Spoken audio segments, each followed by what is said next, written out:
I think that could be funny. That could be pretty funny. You know? Because he's just like, free love. And they're like, Yeah. no!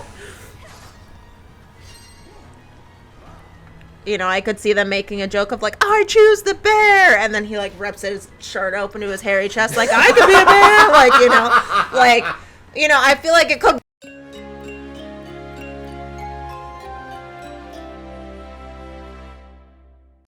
Alright, welcome back to VIII Lacrimosa of Donna. It's been a while, but we crossed off Yoshi's Woolly World. It's been a hot minute. One more to go. Yes. One more unfinished playthrough. Then we have unfinished streams. Yes. Then we'll be streaming along the line. So yeah. Alright, so we are going to prep for the Temple of Kings, I believe. I'm like, it's been a hot minute. Well, we defeated the Valkyra, because Euron just said that. So, in the last episode, we completed a side quest. That was a long-ass side quest. Get it? It's been months. Oh, yes. But we got some strength elixirs, so we're going to down the hatch with those. And we'll just throw them into Adol. And you know what? Donna, too. Adol, Donna, and someone else is my main team for the rest of this game. My main team was Sahad, Adol, and Donna. Yeah, I used Sahad quite a bit. And then I would switch between Sahad I can now brew hermit remedies. Nice. Sahad and Loxia. Mm-hmm. If, like, we were with a lot of flying bugs, I would use Loxia. Yeah, that's more or less where I'm at. So it's like Donna, because she's the most fun to play. She's so fluid. Yeah. Adol, because he's my boy. And then it's like, oh, is this an enemy with a lot of armor? Yeah. I'm going to whip out Sahad. Is this an enemy that flies and is real speedy? I'll whip out Loxia. So it's a situational thing. So I have recently learned a lot of really interesting things that I'm very curious. A terrorist? Oh, yeah. Okay. That's fine. She really shouldn't be in there. That's one of the, like, winter bags that I put all of our blankets in and, like, suction all of the air out. Okay. So I don't want to poke a hole in it. Sorry, my dear. Just the cat wanting attention. She's like, you think that will stop me, father? Anywho. I'm curious if the creators intended or if it was more like coincidental.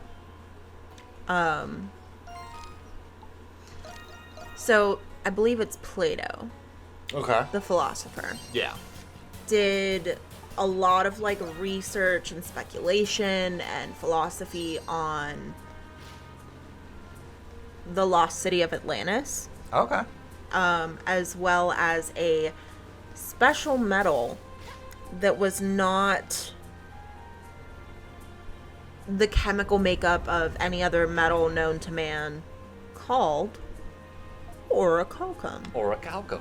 Nice. So, and I'm just like, I wonder if this game utilized those ideas from Plato and his kind of like research done on the lost city of Atlantis with orichalcum and probably. This narrative definitely combines a lot of like archaeology with the story of Atlantis. I was listening to a philosophy podcast and they started talking about it and I was like, wait, what? Like I actively stopped what I was doing and was like, so like the Isle of Siren? I mean, that was my double take when I walked into the classroom and it was just going to be like, we're going to be learning the Lacrimosa, and I'm just like... I'm like, excuse me? Immediately, I just stare and my mind goes, dun dun dun dun, dun dun dun. Yeah, so I just think that it's really cool. I mean, I like the universe of Ys to begin with because they do use... Well, they're parallels to the real world. It's the age of exploration. Yeah. So it's like Rome, but it's not spelled like Rome. You know, Africa. exactly. I just think it's really a cool idea, especially I feel like not a lot of people would know that unless you're like a philosophy nerd. Okay. Of like, oh yes, Plato's exploration of Atlantis. Like, I took philosophy courses, like college level philosophy courses, as a part of my major, and I didn't even know that Plato researched the lost city of Atlantis. Granted, we didn't really study a lot of Plato.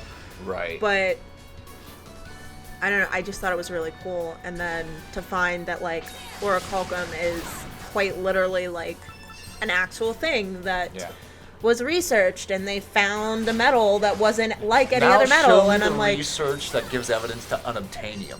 I know. Show me that shit exists. Because the first time I heard that, I was just like, are you serious? Yeah.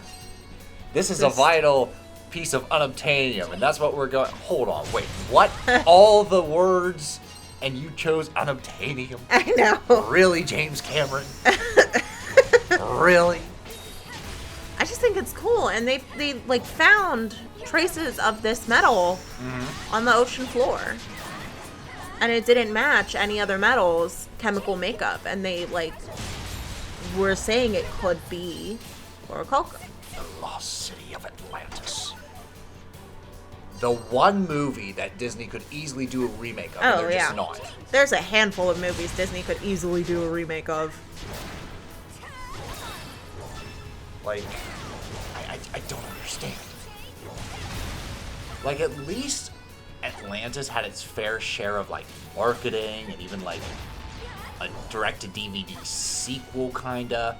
Treasure Planet was left out to die. You know what I'm wondering? They're not remaking any of the movies that aren't musicals. That don't have, like... But they removed the music from Mulan. I don't understand. Well, they also removed... We're only doing remakes of the musicals. The Dragon. They removed Mushu, yep. Apparently it's a little phoenix, from what I've heard. And, which, I mean, like, in its own right, it's still like a mythical creature. It's not the same. That part didn't bother me. It was this tidbit that bothered me. The like, raven or eagle that Shan Yu has is a witch. Yeah. And she has a character, and she has motives, and I'm just like, really? Alright, fine. I don't, like... Whatever. I don't even... It's a remake. Things are gonna change. I don't know, because I've never seen it. I know they were going for more of, like, the traditional... story. Yeah. Yeah. Which is fine. I don't know why they would... I'm wondering, motive-wise, like, why would you call it a live-action version of Mulan, then, instead of, like, the story of the actual woman that Mulan is based off of doing her story? Like, why would you call it a remake of Mulan? I still want the brand. Instead of just doing the historical version where there was no talking, singing dragon and singing, groups of men. Like, it would be more historically motivated. So I don't understand that. This remakes is I know in the word remake you are redoing the story. Yeah. So I'm not expecting a 1-to-1. It's this kind of like back and forth of we're gonna keep this but change that. Yeah. Especially with the Disney ones to where because they're trying to fix everything. They have that the was songs in, but they lack not... the context of the original because you changed the characters. Yeah. Part of your world. It's not part of your world. I think. Well, again, I haven't seen the Mermaid. I'm sorry, not part of your world. A whole new world, yeah. Well, yeah. Where he's taking Jasmine on a carpet ride to show the world, and she doesn't want to see the world. She wants to, be the new ruler. Sultan. Yeah. So, yeah, it does make sense. Yeah, that song doesn't work. He's saying off-tune and in a Canadian accent the whole time. Oh, yeah, there's that, too. Can't bypass that little tidbit. I would rather hear... But it's this weird of like, we're going to keep this, but remove the context of why it was there in the first place. But it's here because you remember it. And we're going to change this because we can. See... And I'm just like, it doesn't work. I don't know if it would work as well. Again, I'm not a business mogul or anything. I know very little about business and what works. And clearly they're making millions of dollars. Even business mogul? Mogul. Like a like a professional business person. Oh, okay. All right. I heard muggle, and I'm just like, wait, is that... Well, I'm not a business muggle either. I'm just a regular muggle.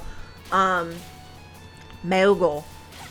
But I would, instead of calling them live action remakes, I would call them like live action reimagining of the story, and then that's essentially that way you're not what the definition of a remake is. Yeah, but you're not tied to the music. You're not tied to the story. Well, they're gonna use the music anyways because that's what gets people in seats. But hear me out. Here's what I would do. So right. I'm gonna use like Aladdin as an example.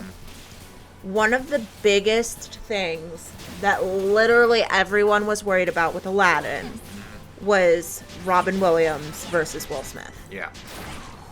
Will Smith will never fill Robin Williams' shoes as that role. Like, they had Robin Williams improv the genie, and then they animated around his improv. Yep. Like, at the time, that's amazing. Yep. You know, to have the ability and the status as an actor to do that. Will Smith is never going to fill that shoe. Right. So why would they give him the song Friend Like Me and try to recreate Robin Williams when they easily could have omitted that song? Yeah. Maybe put allusions to that song in, but given him his own song. As a reimagining, as opposed to a reimagining, they wouldn't need that song in there. You know, if they wanted to reimagine that Jasmine wants to be the new Sultan, change a whole new world. Make it more about her creating her own new world as a Sultan instead of going out of her city and her kingdom to see what is out there. Yeah. You know, make those changes as a reimagining. I agree. You can still have the big title songs, you can still use melodies and things like that, but reimagine it in a way that is popular for today's audience. Because as much as we hate to be the old people now, we are the old people, and the music that we loved as kids isn't the same music that kids today are going to love. Right, exactly. So you can make it for today's youth using the bones of it, but reimagine it instead of, like you said, whole new world doesn't make sense. She doesn't want to see the world. She wants to rule her kingdom. Yes. Whereas Jasmine of the original cartoon wanted to leave. She didn't want to be there. She felt trapped. Yep. You know, so it's like, we get if you don't want Jasmine to have that character. Yeah. You want her to be a strong, independent woman that don't need no man. That's fine. That is beautiful. Everyone needs that. However, when you try to like plug and chug things for her that show she wants to leave, and then her character is doing something completely different, that's what makes it uncomfortable to watch. Well, that's the problem with most remakes, is that plugging and chugging towards just like, we're putting them in a new direction, but we're still going to bring up things that the old character did and it doesn't work with your new direction. So I'm just like, just omit it entirely. Yeah, so whereas having people are going to be pissed. They're already pissed. Yeah, like, you know, I would be more pissed off that you have now tainted and ruined the original by doing whatever it is you're doing, as opposed to reimagining it and making it its own special thing. Yep. Like, that's not a new idea. It's not a new concept. You know? Like, how many versions... I'm trying to think of a good example, and I had one, and now I lost it. Oops. Where it's like... Alice in Wonderland. Okay. Alice in Wonderland, Disney has its own version of Alice in Wonderland. Yep. So do other productions. American McGee. It's not all Disney's Alice. Yeah. You can reinterpret that story several ways over. That's why I'm more interested when a different studio does these classic tales. Yeah, because like, what's their spin? Yeah, and it's like... Because, like, I know the Disney spin. It's predictable at this point. So I don't think it's completely unheard of to take the concept of these movies and these characters and reimagine it in a way that is uniquely its own. Mm-hmm. So it's like Aladdin isn't just Disney. Like, it is its own story. Mm-hmm. You know, it has its own thing. So instead of remaking the cartoon from the 90s, reimagine the story. Use elements from the 90s for your hook. Get people in the door. That's fine. That's normal. That's a business practice. But don't try to do it over. Mm-hmm. You know, like... I don't know. I've just laid to rest that, like, I'll never enjoy these movies, so, like, just let them exist. To me, that's a Suicide Squad issue, where it's like there's two different movies of the Suicide Squad, and it's like, well, when did you see, the good one or the bad one? And it's like, honestly, they were both kind of bad. Like... Really? Yeah. I didn't see the new one, the James Gunn one, the considered good one. Actually, I didn't see the bad one either, now that I think about it.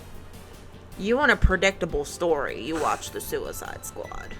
Both or one? Both. Like, just the story in general is like, we're going to take these bad guys that have sad backstories, okay? Uh-huh.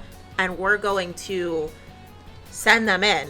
And then in the first 10 minutes, they're like, that's suicide. And they go, we've got it. There are Suicide Squad. And then that's the movie. Okay. That's it. All right, then. Well. It happens. We're going to put a chip in you while you're sleeping. So if you try to run or escape, we're going to blow you up. Oh, neat. And then they're all like, well, we're going to die anyway, so... And they're like, oh, shit, we have to motivate you. When did you find time to watch the new one? That one was relatively recent. Like the past 2 to 3 years. I watched it whenever it's streamed. Okay. I don't know. I just... But yeah, I feel as though they could definitely reimagine instead of remake, and... It'll be enticing and nostalgic for people when they hear melodies and things that are familiar, but it'll be exciting whenever it's like, I see what they did there, you know? Maybe don't remake The Lion King or reimagine The Lion King with quote-unquote real CGI lions and call it live action. Well... When it's still animated. We got a prequel coming out this holiday season, so I'm Team Sonic. Which makes me incredibly Let's go, angry. Sonic 3. The Hone Silver Blade. I definitely thought his name was Arugula. And I was like, well, that's interesting. Arugula? Like the lettuce? Like the lettuce? Nope. This is Argura. Everybody remain calm. Very nice. Let us pray. Let us pray, yep. I'm familiar with that one. Let us pray.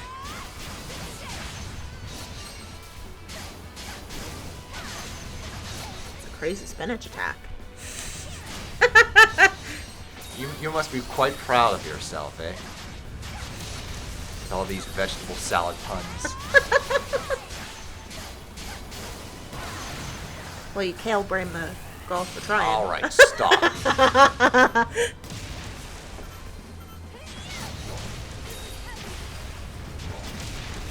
Hang on, you're trying to get the timing right.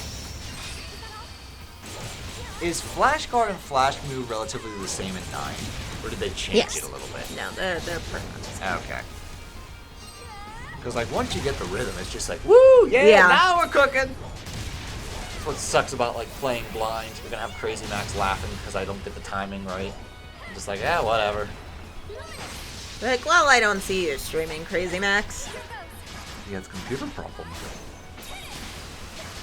Sounds like an excuse to me.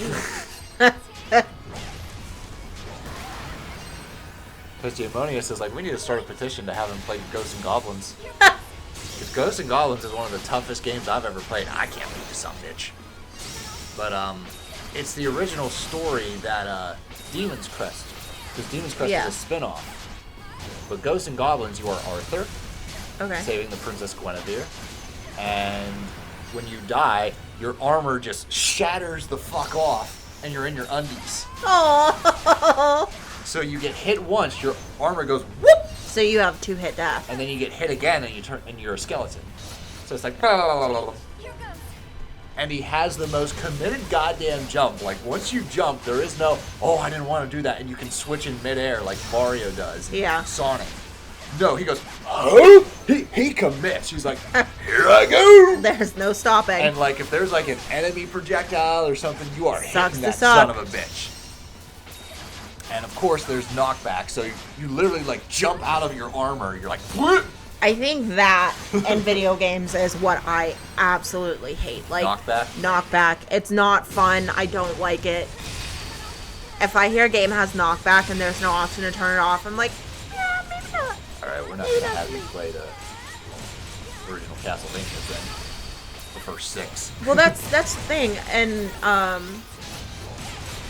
the remake. Rebirth. Yeah. Rebirth. You can turn it off. You can turn it off, yeah. But that's only in Rebirth. Yeah. That was like one of the last Castlevania games they made. Okay. So like all the ones prior to that, I'm just like knockback is part of the design. And it's because you're right on the edge because the platforms are teeny, tiny. Yep. And then that fucking Medusa hits you. Yep. You fall off and die. Well, what's nice is like games outside of Castlevania, when they do knockback, it's just a little. Yeah. There's not. I know, like they're dramatic. Like, and just like, okay, Belmont, like, come on. Symphony of the Night, and granted, Symphony of the Night, you're never gonna like fall off a ledge to your death, but still, like a bat will fly, and Alucard will be like, and he'll just fall down the stairs. It's just like, you are a grown ass man.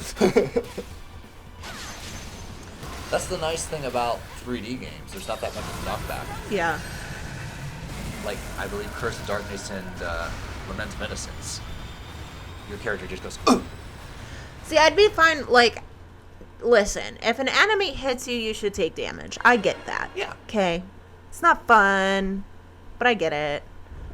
I hate the knockback. Yeah. Why? Okay. Unless it's, like, only one enemy, like, that would be like, oh my god, we have to avoid those because they're going to knock you backwards. How do you feel about getting knocked into the air? Because that happens in Yi sometimes. Granted, I think you can recover, but, like, when, knocked into the air? So when an enemy smacks you and you're, like, airborne for a bit and you fall to the ground? Yeah. I mean, but that's not every single enemy. No. It's specific hits. So that's fine, because that's like, oh, you know, but it's not like, oh no, I bumped that poisonous plant and I got thrown 30 feet that way, like. We found another archive of Play-Doh. Okay. Let us listen.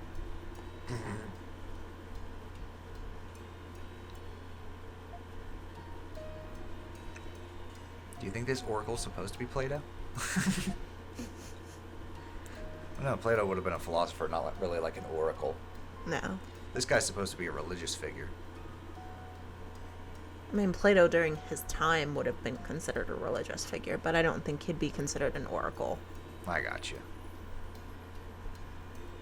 Well, they're basically setting up this character as like a messiah. Yeah. Because he goes on a pilgrimage and he recruits disciples. Mm-hmm.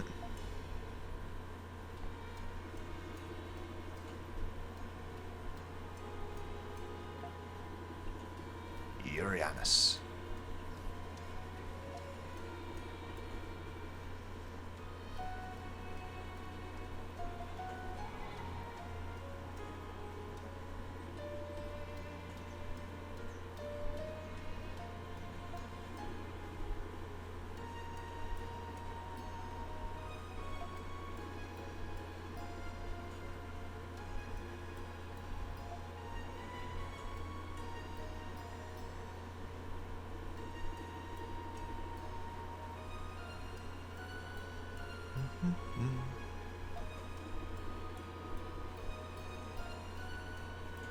But yeah, he's a different kind of leader because he not only has human disciples, but the birds and the animals as well followed him. The Saint of Salvation.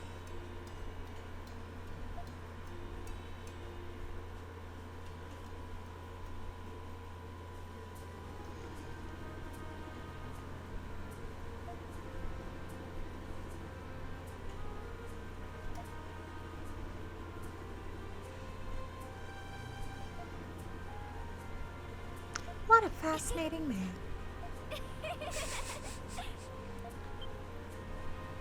She finds philosophy so humorous.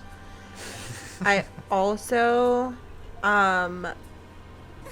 in doing some research for a future creature collection, have some interesting facts about Io.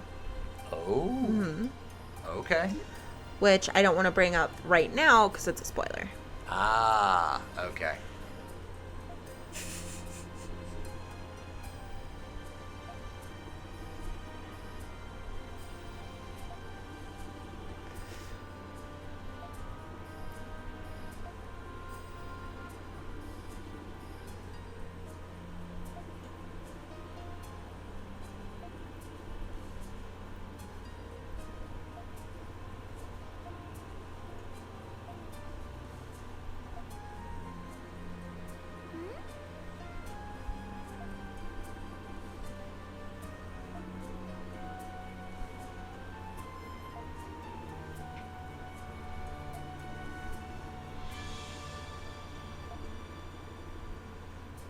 Io's just like, maybe I did, maybe I didn't.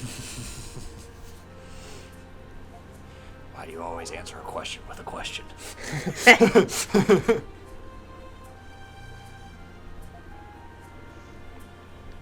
I love this.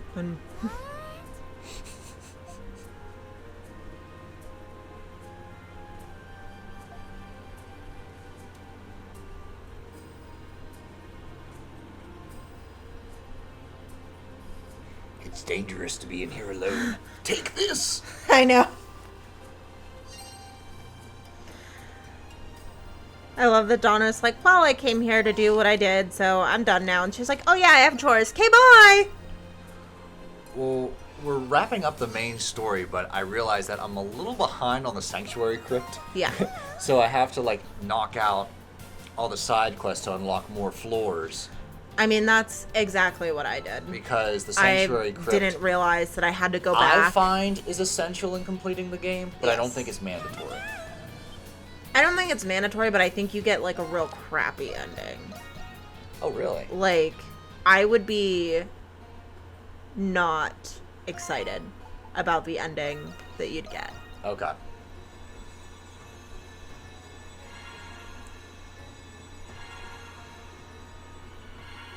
Alright, from the past to the future. Are we finally ready to enter the Temple of Kings? Have we crossed off all the other detours? Is it possible?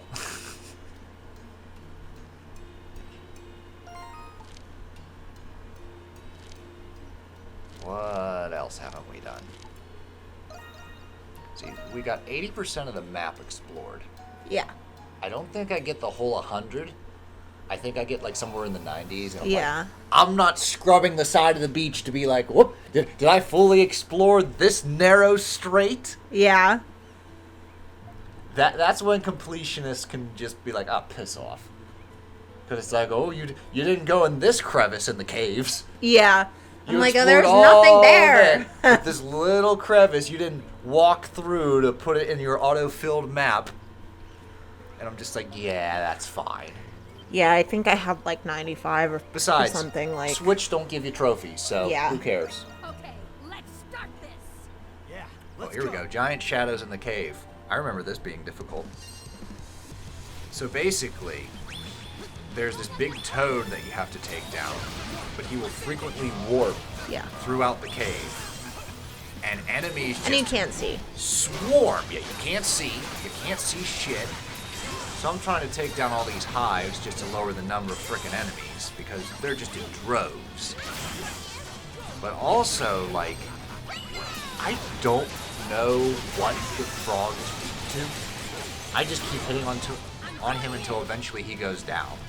But it takes a minute, because I'm just like, I am doing shit damage. I recall having Rakota at this point. She was equipped with, like, I think she had, I don't remember if it was poison or fire on her like coconut maces. Her little flails. Yeah.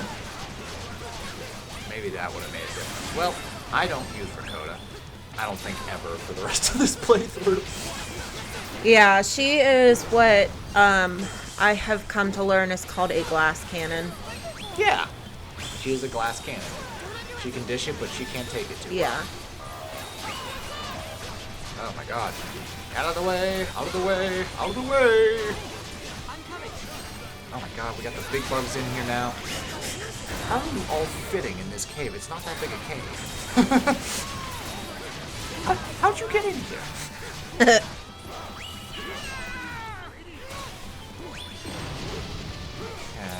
Oh my lord. Look at all those health meters.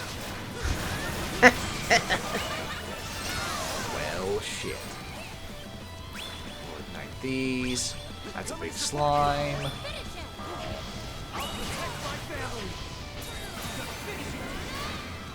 This'll work. Alrighty, that's all the hives. Now we gotta find ourselves a frog.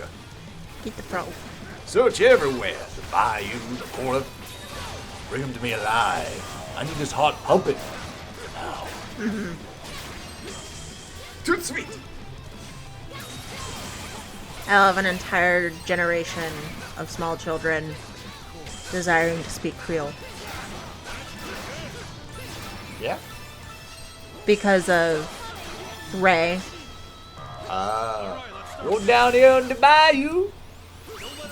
Your accent, it's funny, no? Your accent, it's funny, no? I'll support you. My name's Remo. But you can call me Ray. Hey, Grandmama, your light is out. We're gonna take you down. We're gonna take you down. You're gonna. There he is. The big old frog. And he'll come in for a bit, and you'll slash him, and then he'll get scared and he'll flee. And you gotta track him down. Oh, I just remembered. There's another raid I do later on where you're supposed to like take on the skeletons, but I forgot to equip this like skeleton killer amulet. So I'm just like, why aren't they going down? Like it goes on. And You're blinking in the castle. Yep. Fighting the pillar. Did you know if you slow that down, that is actually like accurate swordplay? Well, yeah. Like he's not just swinging madly. He's not just going. Well, I know because you can see him duck and he jumps and Yep. like he's fighting for his life. Yeah.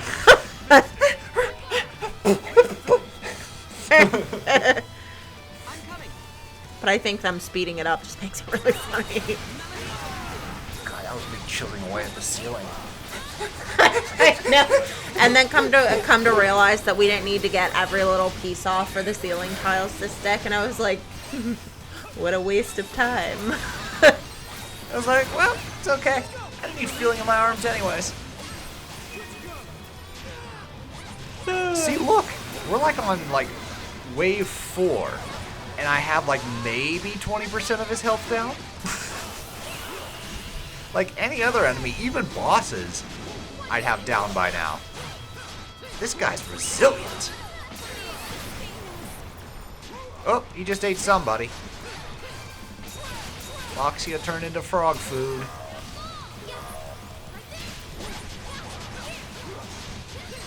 Alright, that was the end of attack 4.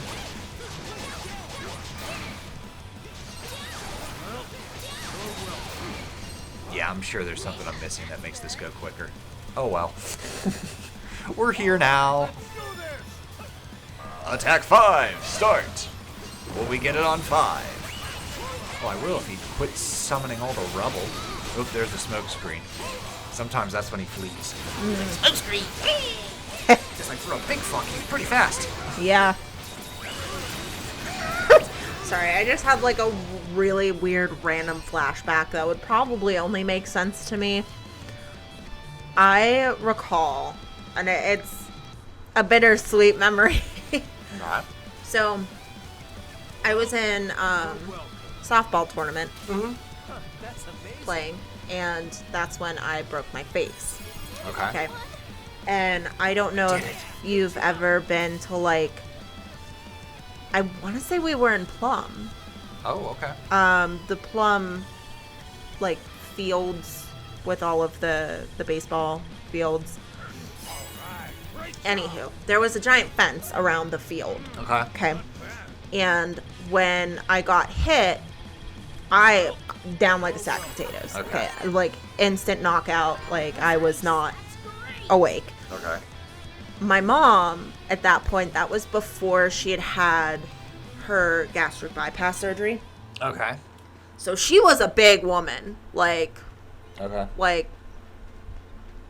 very large woman. All right. Okay.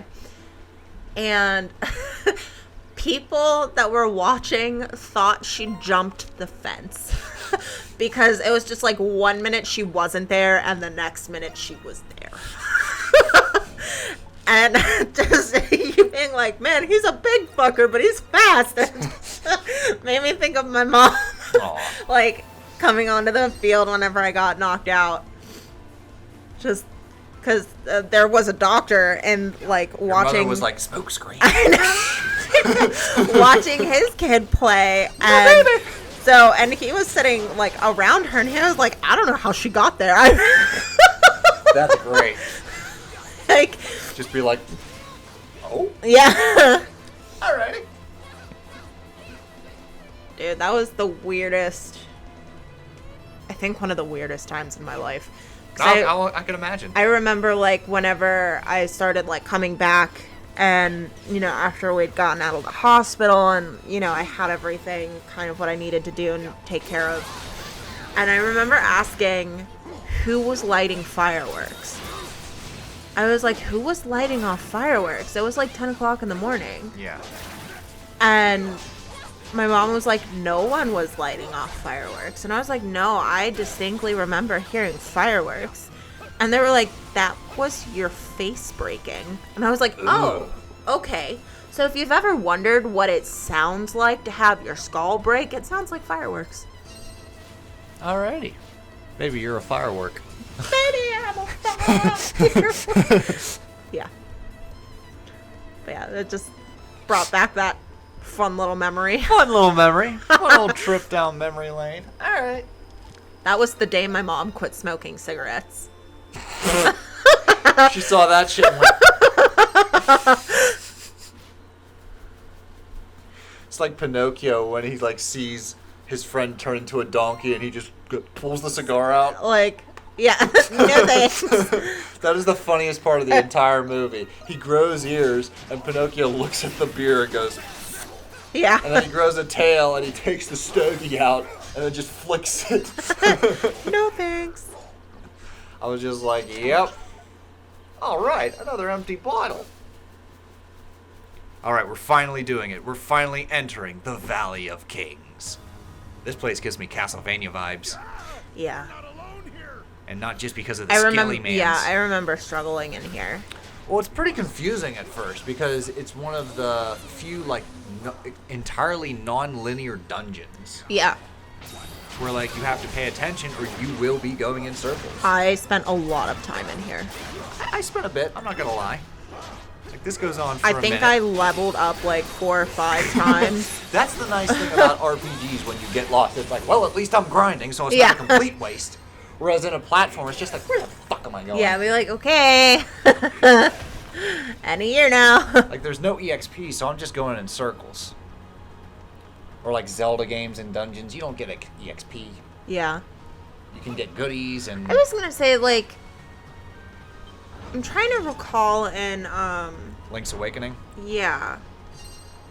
Because you didn't get EXP, but you did get, like...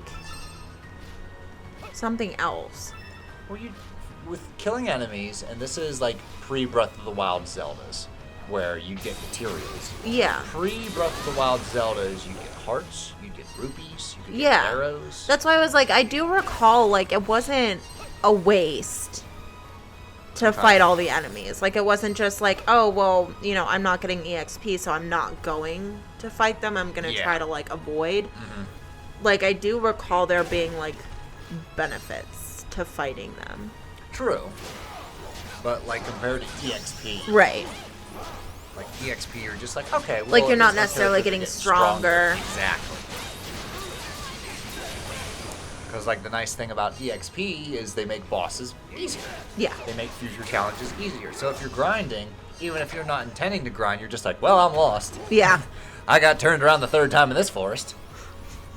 Ah, this is the exit. Nope, that's the entrance. All right, back in we go. That's the worst feeling ever when you're like, oh, yes, a new place. And you look at the map and you see your little yellow trail make a complete loop. And you're just like, son of a bitch. Well, what sucks is, like, you'll get this in 3D games. And I've seen you experience this a couple times. And I'm just like, she'll get used to it. Is you'll go in circles. But because it's a 3D game, I'm like, there's an upper floor. So, like, you're going, it's just like, where am I supposed to go? I'm like, you're supposed to get up. I don't know how you're supposed to get up, but you're supposed to go up. I mean, I do struggle with that, even with Ys, of, like, I can see on the map that there's a chest, and I'm like, where the fuck is the chest? And it's like, oh, it's below you. Yep. You have to go down to get it. So then you go down, and you can still see it on the map that glows gold, and you're just like, where the fuck is this chest? And it's like, just kidding, it was on top of a building. You're like, no! There's layers here. Like an onion. And cake got layers too. Cake! Everybody likes cake. I don't care what everyone likes. Ogres are like onions. End of story. Bye-bye. See you later.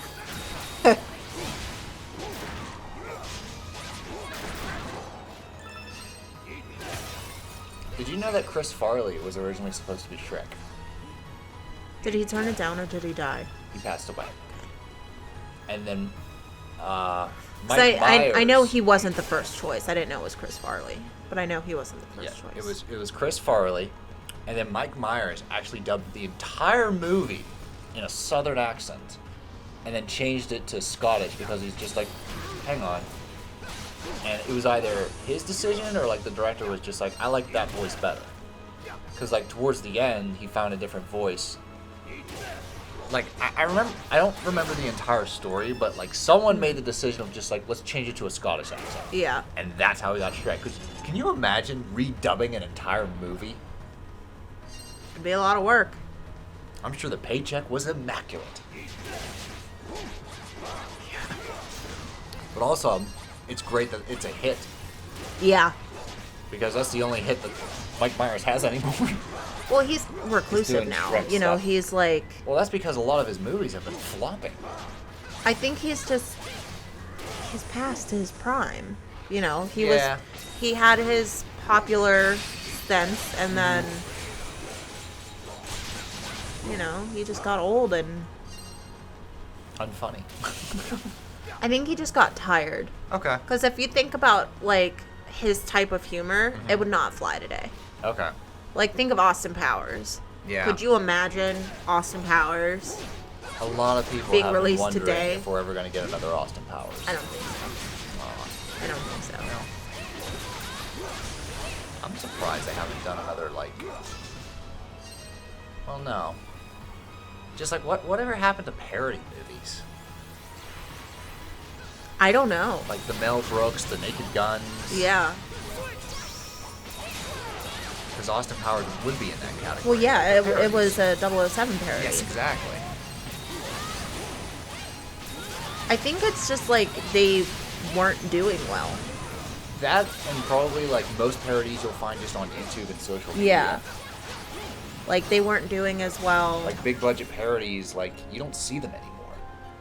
But even like Austin Powers, I feel like it could be a very satirical, funny movie if it was done kind of like Austin Powers is from the 60s. He's very much like, hey baby, and it's like if he was in today's world and there's like lawsuits and, you know, like all this outrage and he's just like, I don't know what's going on. Like, I think that could be funny. That could be pretty funny. You know?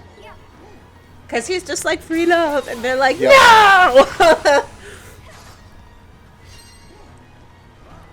You know, I could see them making a joke of like, I choose the bear. And then he like rips his shirt open to his hairy chest like, I could be a bear. Like, you know, like, you know, I feel like it could be really funny. Like, but it would have to be satirical. Like, it would have to be satirical. They would not be able to, like, do a serious type of movie with it.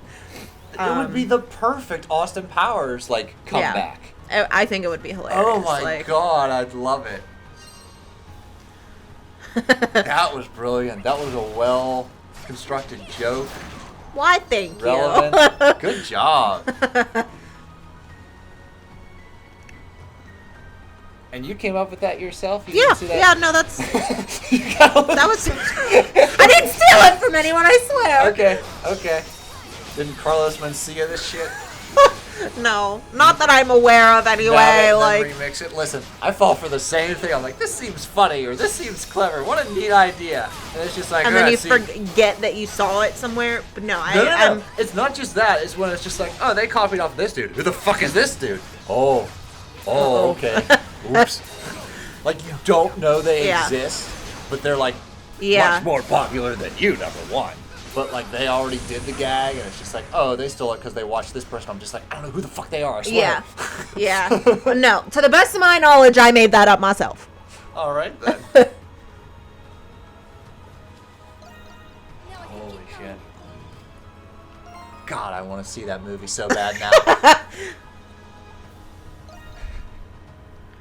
You know, I think it could be a very funny... Because it's not my type. Did you like the Austin Powers I loved movies? Austin Powers. Okay. I did.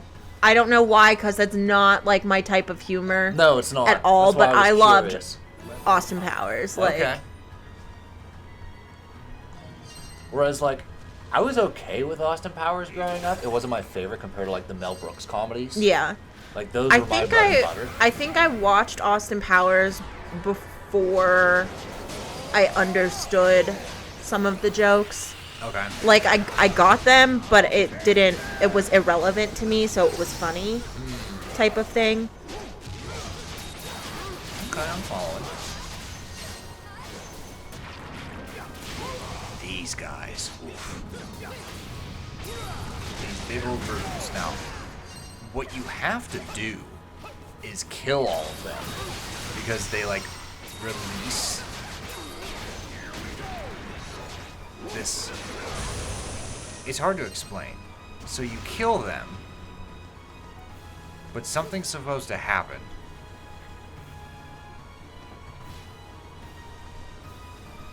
I think it has to do with, like, the center. Yeah, like something in the center. It's like an elevator or... Yeah, triggers by killing all of them off the floor. Yeah. But because I didn't see the cutscene of, like, hey, this happens, I kind of ignore it for a moment. And I'm just like, what am I supposed to do here? Because you take them all out. Oh, there's that move. Thank God I flash moved that. That's the one attack it has that can really leave me for broke. God, I wish I was this good at flash guards and flash moves early on. Yeah. It took me a while, but I finally started getting it. I hope I don't have the same struggle with Ys 9. Well, the first thing I'm going to do is be like, if I hit this button, does it bring up the fucking mini-map? I'll disable that So right away. I have the same struggle where, like, getting that map up. I don't think it's the same in 9 because I don't... It's a different button? Yeah, okay. I don't think I, like, accidentally pull up the map hardly at all. Well, when we what I do a lot of is I will accidentally take a screenshot, like take a picture. Yeah. And I will accidentally go to, like, the switch screen. Ah. So not the title screen, but, like, where you would go to, like, go to sleep. So you hit those two little buttons in the middle on the left and right. Yeah. Because I believe left takes a snapshot, holding it, records a video. Yeah. Right goes to the home screen. Okay. Because it's the buttons under those are the ones that you want to use. Yep. Because they are what give the special moves from, like, the monstrums. Okay. Well, alrighty then. No, I look forward to playing Ys 9. And then we got Ys 10. It's coming up. It's coming up this fall. Yes. Nordics. I think that's the bonus of being a really slow gamer is by the time I'm done with one, the new one's coming out. The new one comes out, yeah. And I'm like, yes! It doesn't matter, it took me 2 years to play this because now I have the new one. And that does work in your favor. But I mean, technically, I don't know if you like Origins, because Origins is a completely like different kind of game. Like it's a lot faster paced, it's a lot meaner. Yeah, I don't know because and it requires it's like, a lot more platforming. The way that my brain functions when it comes to these types of games is like you have your original formula and then you have the new formula. Yeah. So it makes sense in my head, especially with like Mario games. You have the old Mario games and then you have the new Mario games. And it's like I am a firm believer that there are 3 types of people that play these games. You have your OG that is like they only want to play the old one. That's their Roman Empire. They love it. They don't think it needed fixed. They don't think it needed anything. It is perfect the way it is. They hate the new games. They think they're not true to like the original. Then you have the people that just love games. And I think that's where you fall. You appreciate the originals. You enjoy them. They bring back good memories. But you also appreciate the new ones. And you can see some of the fixes are beneficial. And you're like, okay, I don't know why they did that, but it's still a good game. Like, you appreciate games in general. So, where it's like... I like to think I do. I don't know why I'm so hung up with Zelda. Like, I'm better with Tears of the Kingdom, but... Yeah. And I everybody has their preferences, but overall, you are more accepting of newer versions of games. Yeah. As well as still appreciating the older version of the games. Yep. And then you have the opposite of the first one, where it's like, it's a new generation. They like the newer games. They, the older ones, they're like, it's old. Yeah. They would prefer to play the newer games. Yep. I don't know quite yet where I fall.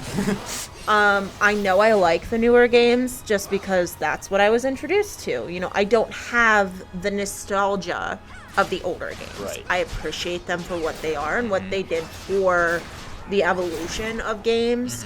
Do I want to play them? Not all the time. I got you. I see like issues with cameras and issues with glitching and issues with all of these things, and I'm like, it doesn't really look too fun to me. Whereas to you, you're like, it takes you back in time, so which is a big part of why it's enjoyable. It's a part of it, yeah. For me, I do like the newer games, so I don't know. I don't know if I would like older Yeezas that the mechanics might be a little different. Yeah. The gameplay might be a little different. And I won't know until I play it, know. Exactly. That does not mean I won't appreciate it, because I do appreciate older games, and I can even see, like, when you're playing them, like, oh yeah, that's why games now do that, like Golden Sun. Yep. I think that there's a lot of things that could benefit from a remake for that game. However, you can see the influence. And, like, if you don't respect that, I feel like, how can you truly appreciate a game if you can't respect where it came from? Okay. Not enjoy. You don't have to like it or love it or, but to respect it. Yeah. Which I do have a great respect for older games, even if I don't enjoy playing them. Okay. So, yeah. That was a very winded way of saying I don't know if I would like Origins or not. I'd be willing to play, but there's no guarantee that it would hit the same as like playing the newer versions where they're a bit more refined. Got you. They're more forgiving because while I like playing it, it doesn't mean I'm good at playing it. So the forgiving nature of the newer versions are... So is it new enjoyable games, or is it like this old game brought to the Switch, and all they did was update the visuals and the cameras? I don't know. It would depend. Okay. It would depend because that's what they did with Link's Awakening, right? Yes.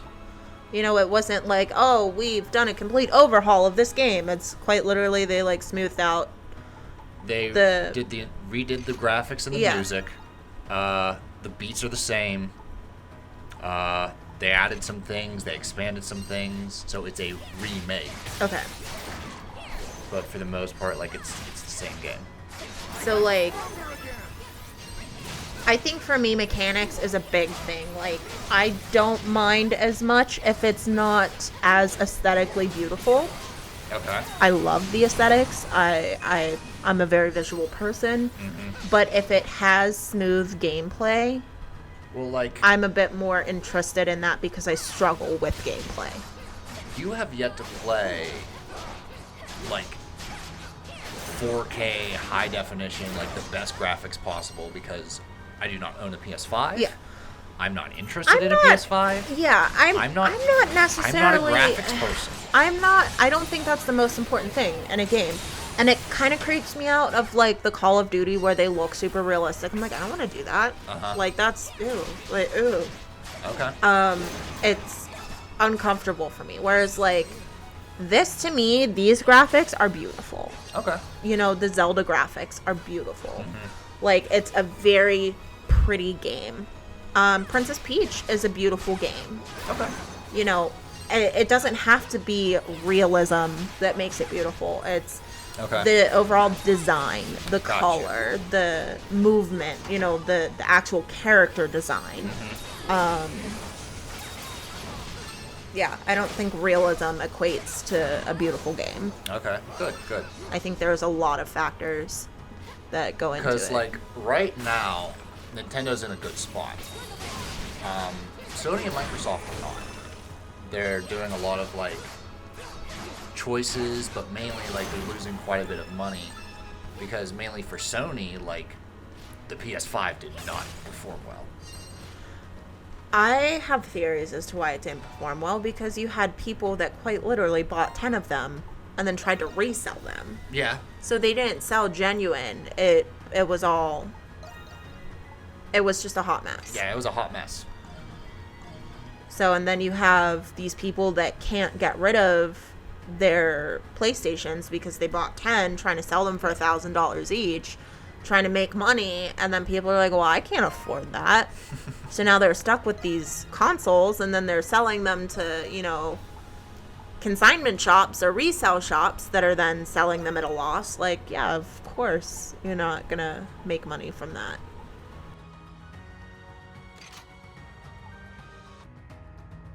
But yeah, I don't know how that works, because it's like, yeah, they already sold the consoles. You know, the consoles were sold.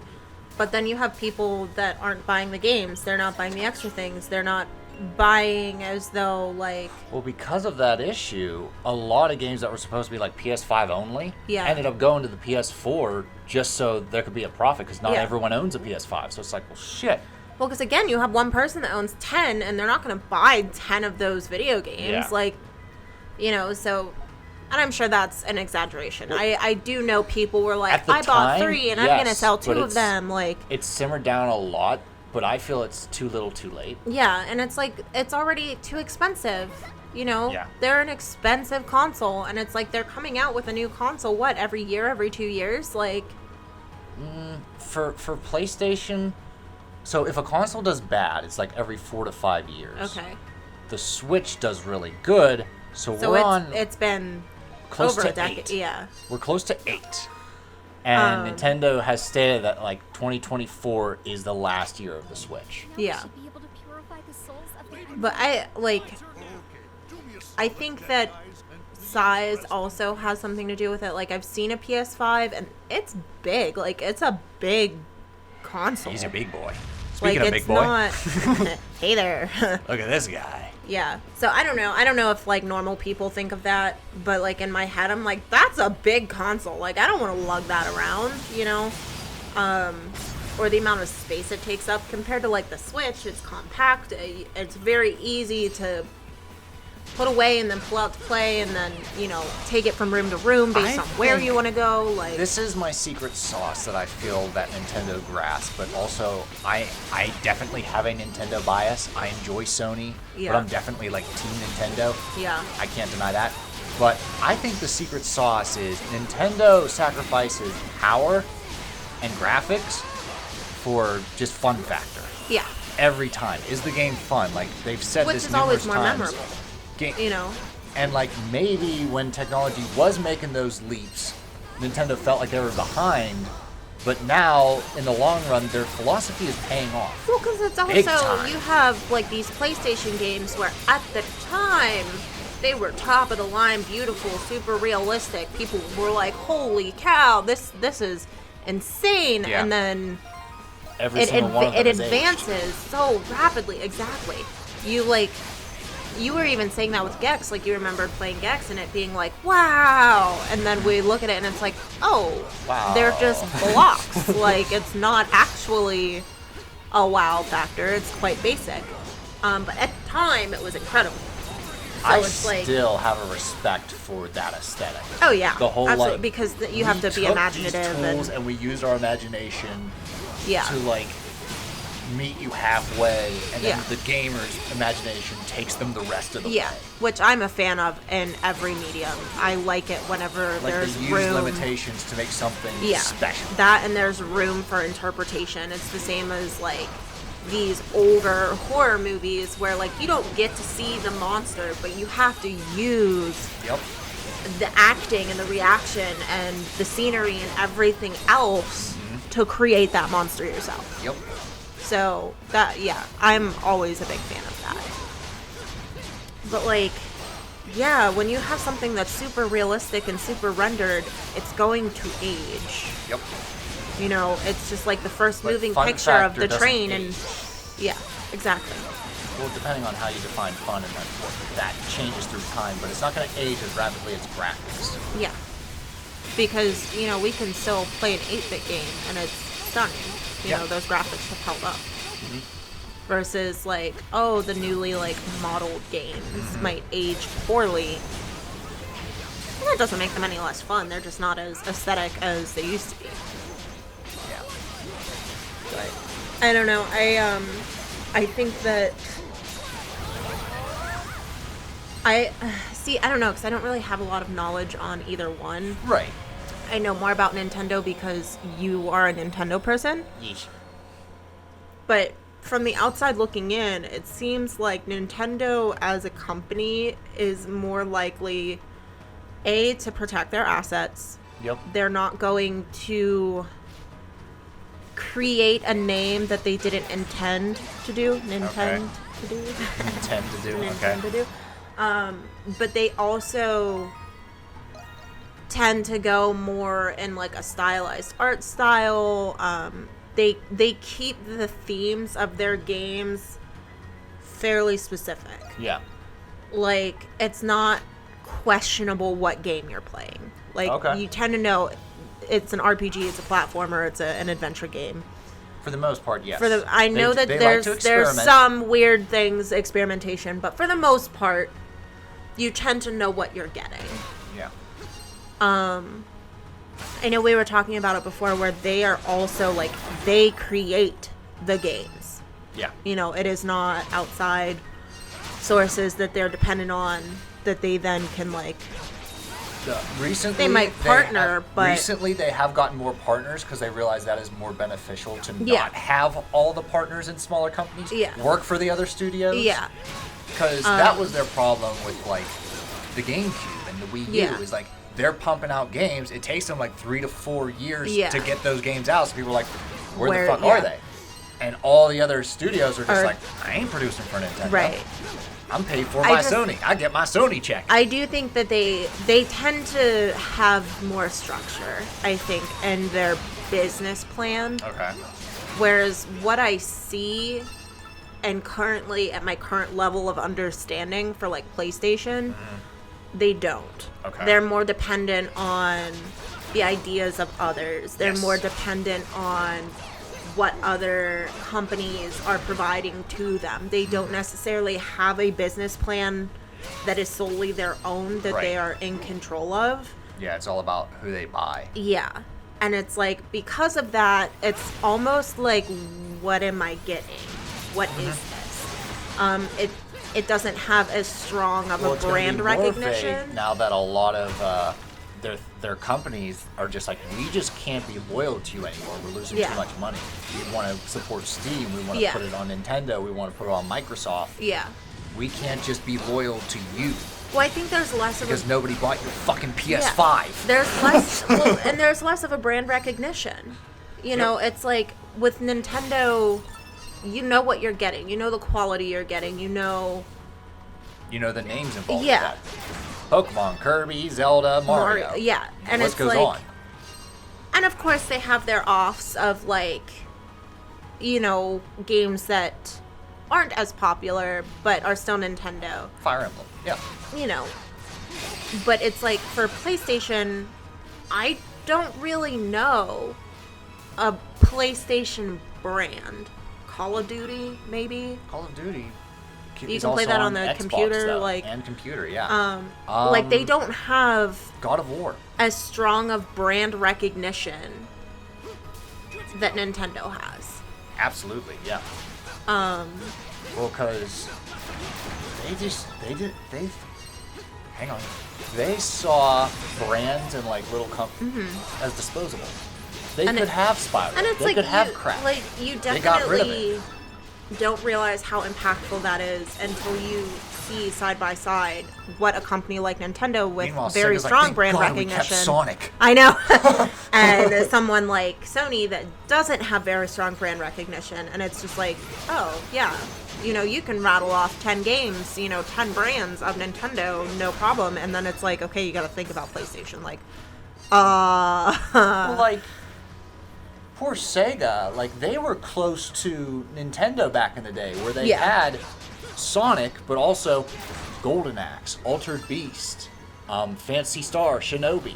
Yeah. But those other names, like they still have games once in a while, but they don't have what the fuck is that? But I'm sorry, even Sega has better brand recognition than PlayStation, in my opinion. Yeah. Hot take. I don't think it's that hot. Like. Oh, hot take. Oh. Lukewarm take.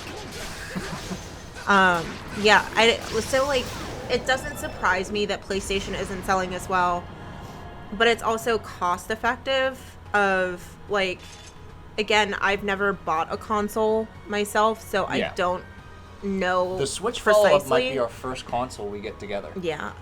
And that all depends on, like, Nintendo has this in the bank. Like, they could very easily get a slam dunk and just continue the success going. Yeah. But they've been in this position before. With the Wii where and the Wii U. where they trip right at the fucking finish line.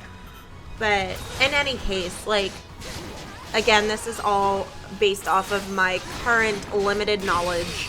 But, like, Nintendo consoles are less expensive to purchase than, like, PlayStation. Now they are, yeah. So it's like, I've seen Switches on sale in the store for like $250. Yep. Which, don't get me wrong, that's still a lot of money. But it's money, like, for what you're getting, I'm like, oh, you know, all of the things we play on Switch, and that's like the cost of it. I'm like, that's not bad at all. And then you see a PlayStation, again, with no brand recognition, no idea what you're getting, $500. And I'm like, that seems a bit much. Yeah. Like, because not only that, your games are expensive. Yep. You know, you're getting a good game, you're getting a longer game, you're getting, you know, essentially what you're paying for, but it's still $70 to buy a game. 60 to 70, yeah. You know, so it's like $250. So like, if I'm buying this as a gift for somebody, I can get them a Switch and a handful of games. Yeah. For less than what the actual cost of a console for PlayStation would be. Yeah. So if I get somebody a PlayStation as a game, like as a gift, am I going to be able to get them games? Because now we're reaching out to like $1,000. Yeah. You know, that's like, maybe if you're wealthy, or for like an important gift, graduation, or, you know, big life event celebration. Yep. But just as like, oh, happy anniversary, or like, you know, happy birthday. Most like, of us are too poor to just afford a PS5. That's a lot. Yeah, that's a lot. And then just it's like, on a whim. Whereas I feel like it's easier to almost binge on a Nintendo console because you can get multiple games. Yeah. And the console itself. Yep. For like, it's still a lot of money, but it's more practical. Like, here's what Nintendo needs to do: retain their third-party support. Yeah. That whole we only make the games here, that exists in the past. I think it should still exist in certain events. The Switch is doing well because you opened up more third-party support. more people want to develop for the Switch, making your library bigger, making it more appealing. Yeah. Number 2, your online Nintendo account needs to just transfer over. Yeah. That would make a big difference to where everyone's online purchases and stuff and their streaming catalog just right to the next one. It's supported to the next one. And again, with my limited knowledge, because I don't know a lot. Even if it's not the same library, the cost and like the account should transfer over. I appreciate the limit. I don't know if it's the right vibe I'm going for, but the limitedness. A bonus? Play Switch games. PlayStation. Not PlayStation. Like, if this console can play, like, Switch games? Yeah. That's a bonus. That's what I want to see. I don't understand the idea of these consoles that aren't going to play older games. It's one thing when you switched from, like, cartridge to disc. Like, that makes sense. Well, but, like, you're telling me, like, a PS5 game won't play on a PS4 game won't play on a PS5. That's bullshit. That's bull. That, like, Can they not? Oh, I don't know. I'm just using it as an example because I know some of them are like that. You can't play an older game on the newer console. Bullshit. Mm-hmm. Like, but, like I was saying, I kind of appreciate the limitedness or the pickiness of Nintendo for what games they play, because for people like me who have special issues with certain things, it's nice to know that I can pick a Nintendo game and know it's not going to be raunchy. Oh, okay. It's like there's going to be a standard. For the most part. I do know that they have opened up, like, Bayonetta. They've opened up quite a bit. That there are games that are questionable, but they are well marketed. Yes. So that you know what you're getting.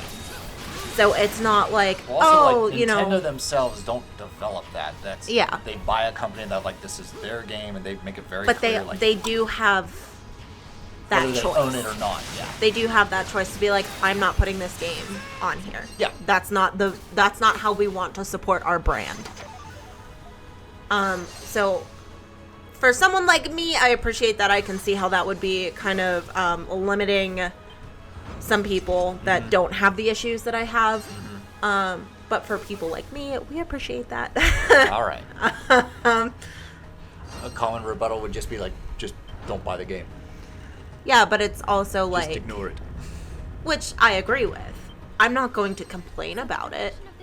But I'm saying, like, the marketing is important. The branding is important. Yeah. Like, if I had an issue with something like Bayonetta, and it was marketed like Princess Peach. Right. Where it's, like, super cute on the cover, and it's, like, it doesn't have any type of rating, and it doesn't have any explanation of the game, like, and then I got Bayonetta. Yeah. I'd be pissed. Like, yeah, there's always going to be the argument of do your research. Yeah. Know what you're buying. But it's like if you're just browsing in the store and you make an on-the-whim purchase, like everyone does at some point, you want to know what you're getting still. Like, I don't know anyone. In a very basic level. Maybe this is just like me not being able to relate. I used to do that a lot as a kid. Yeah. But like nowadays when there's so much information and I'm spending $60 on a new game, I do my research. I think it's more of like a responsibility thing though too, is like $60 isn't necessarily a lot of money for a child because you don't have bills. Right. You don't have like that money goes to whatever your heart desires. Yeah. Whereas for an adult, you're making an investment with that purchase. It's not like necessarily just, oh, you know, whatever, every day I'm just gonna go out and like pick a game. Yeah. But for I'm gonna use us as an example. All right. Because that is a fair point. Not a lot of people are just gonna randomly pick up a $60 game. No, not when you have like your phones can literally give you information and like all the ads and stuff like that. Like all the information is at your fingertips. Hell, most games you could spoil entirely before you buy them. So my argument to that is trolls. Okay. Trolls and misinformation. So if I see like a cute little cover with Bayonetta as a chibi and just like, you know, you know, and I know you're looking for a new game. I know you love Nintendo. I don't know much about this. I'm gonna like Google it real quick. Okay. So I go on my phone and I Google, tell me about Bayonetta, and then I get a fetish community that comes up, but I don't know it's a fetish community because I'm not a part of that community. And I'm like, oh, super cute, love it, watch it all the time. I'm going to be like, oh, cool, okay, he's going to love this. And then you get Bayonetta, like, as she is, not as, like, the cute little chibi on the cover. I'm going to be mad. Okay. So while there is endless information that you can find on the internet, it's not always accurate. Okay. And I'm also thinking of, like, think about your parents going to buy this for you, not necessarily you or I. Okay. Because while I'm not a part of fetish communities, I have problem-solving skills, and I can use context clues. Jurassic Park. He likes Jurassic Park. He likes dinosaurs. It seems to be a video game. Right? You know. That was my parents' thought. So it's not this review is well. This is well received in the public. Exactly. It's, that's a T-Rex. So, but they're gonna see like, oh, we know he liked Princess Peach, and there's this cute little girl Chibi, you know, giving the peace sign with all these cute little things around. He'll really like that. Yeah. And then you get Bayonetta, and your mom has a stroke. Yeah. So it's like, that's what I'm saying when it comes to like branding, where Nintendo brands what you're getting. Okay. You know what you're getting based on the packaging, based on the like how it's advertised. Right. Well, all like, games have to have a rating on the box. Yeah. But it's like, what I'm saying is you're not gonna get a little chibi Bayonetta with a peace sign and cute little creatures around her. Like, I think nowadays you would find that problem more shopping digital. Because a lot of that stuff you just see a picture, and then you're like, oh yeah, that's good. Couple screenshots, you're like, all right, guess I'm taking a whim here. Like, digital makes more sense to fall for that. Ah, shit, I got fooled. Physical, it's really hard. You'd have to be as dense as my parents. Sorry. Yeah. I don't think they watch these. Your mom has already said she's only watched like 4 videos. Good. But yeah, like that's what I'm saying though, is like you tend to know what you're getting based on how they market and how they represent as a company. How faithful they are to their brands. Whereas like with PlayStation, because they don't really have a brand image that they're protecting, it's questionable. Right. You know, is this a kid's game? Is this a mature game? Like, you know, what is it marketed as? And then it's like, oh, I don't really see any type of advertisements for PlayStation. It's all just kind of word of mouth. Okay. But again, that's based on limited knowledge because you're a Nintendo guy. Yes. So our technology listening to us here is mostly Nintendo. So are we just being target advertised of Nintendo products because that's what our technology hears us talking about? Right. I'm going to be real creeped out if I go on my phone and get like a PlayStation ad. PlayStation! Get out of here! They're on to us! My sister was so freaked out when we were driving to go get my Pap who got lost. Very lost. And her and I went to go get him. She was like, technology's getting a little too much for me. And I was like, well, you know, what do you mean? And she goes, I was thinking of buying a new toaster. And she lives by herself, you know, she's in a community, but like her apartment is just her. And she's like, I go days without like actively talking because she doesn't need to. Okay. And she was like, I was thinking of buying a toaster, and I started getting ads on Facebook for toasters. Like, they know. They know. They heard your toaster struggling to toast your toast. You think the toaster like sends a signal to like the AI? Like, the toaster's like, help! She needs a new one. I can't keep doing this shit. She was like, I didn't even say I wanted a toaster. I was just thinking about it. You didn't. The toaster did. Send help. And then, of course, I had to make the joke about how, like, people in the 50s were like, don't use phones. The government's listening. Your lines are tapped. And now we just, like, actively are like, hey, FBI guy, what's a good recipe for pancakes? Yep. Like, I don't know what you're talking about. Hey, Alexa. Meanwhile, Alexa's like this inundated poor woman in the FBI, like, oh my god! I need a break! Every time they release like a new Alexa joke, it's because that woman in the FBI is on vacation, so they need to like entertain the masses for a moment. Hey Alexa, tell me a joke. Fuck me. I know. Just I'm sick of this shit. Relax. We'll be ruling them in a decade. I love the old people. They will be flogged. When we port into Cuba to resupply, God willing, they will be flogged some more. I love the old people that type please and thank you into Google. Please show me breakfast places. Thank you. Please show us. Thank I'm you. Like they're the ones that are going to survive when technology has their uprising. Yes. This one was polite to me. Technology's like, no, we got to extend the average lifespan because that's where the manners start coming back.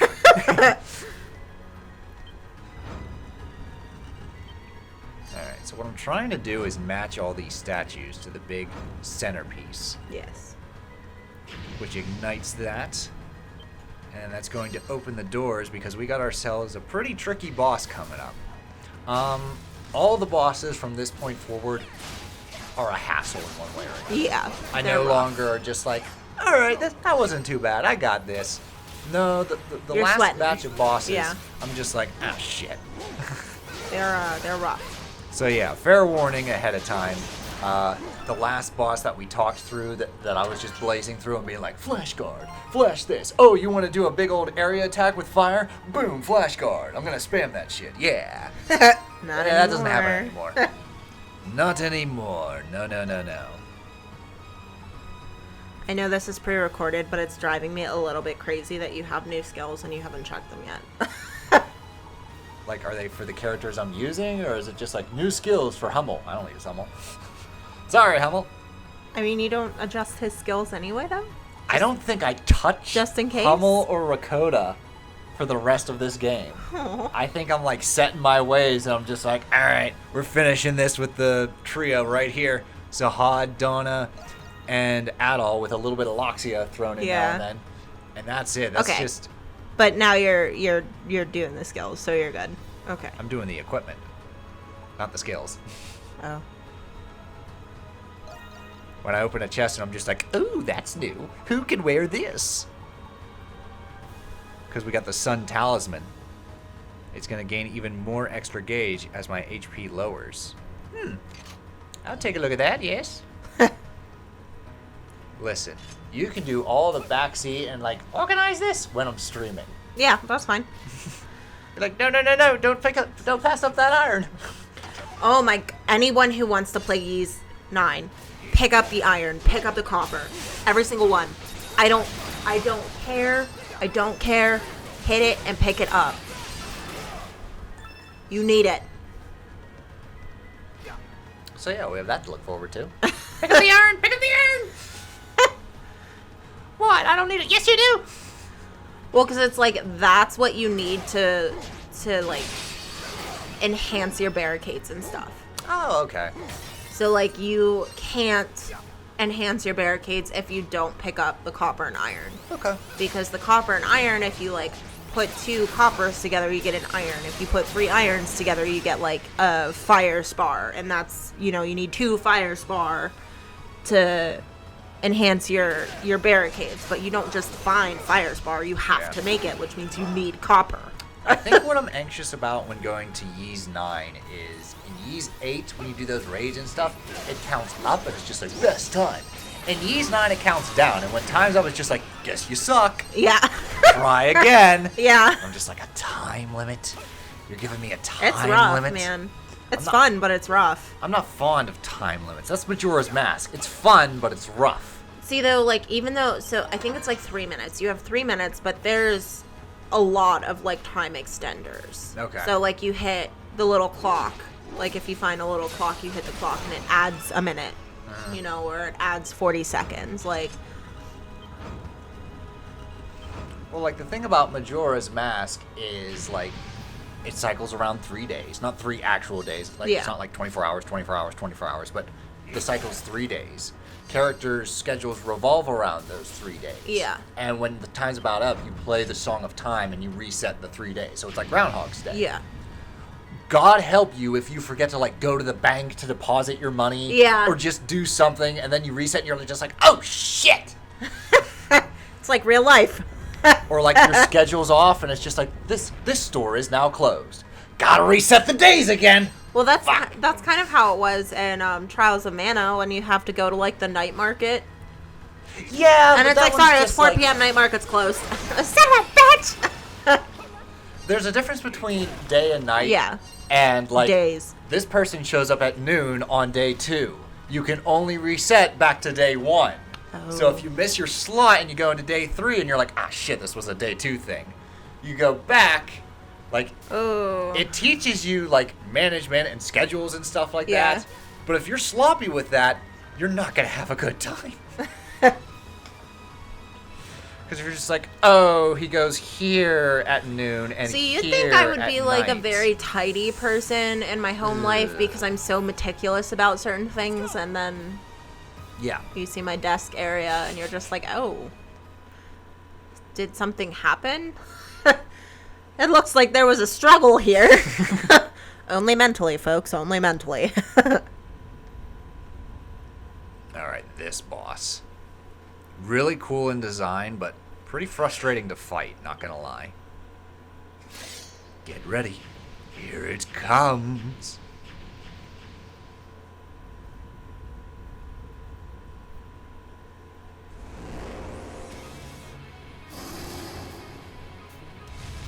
Cursed tyrant of eternal night.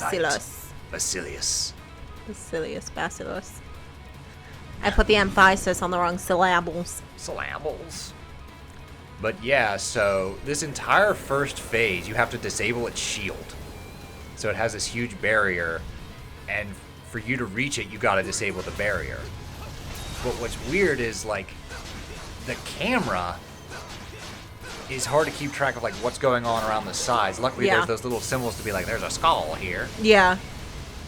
But it's just a very fixed point of view that you have to adjust to. I wonder if it actually is, or if you just have your zoning on, because I see the little circle where like you press X and it stays fixed on the enemy. Maybe. You might be right about because that. I don't remember the camera like not showing me around. This fight? Yeah. Okay. I think it's just you're fixed on that big enemy. Oh, okay. Because here we go. I just because as soon as you switch it, so you can turn the camera away from him. Oh. Yeah. But now you're back on the big boy. Alrighty. Which means you can't look side to side to see what's coming because it'll just prefix to. Okay. Alright. That's like I don't remember that. I don't remember that. False information. Misinformation. You're the kind that would have me buying Bayonetta when I won Princess Peach. Facts. I'm on to you. Could you imagine the shock?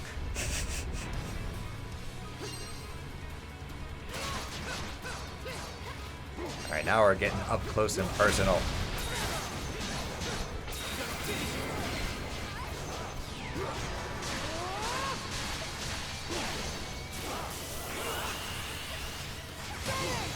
Alright, good. A big old staff here. What else do you do, buddy? Just smack me with a stick?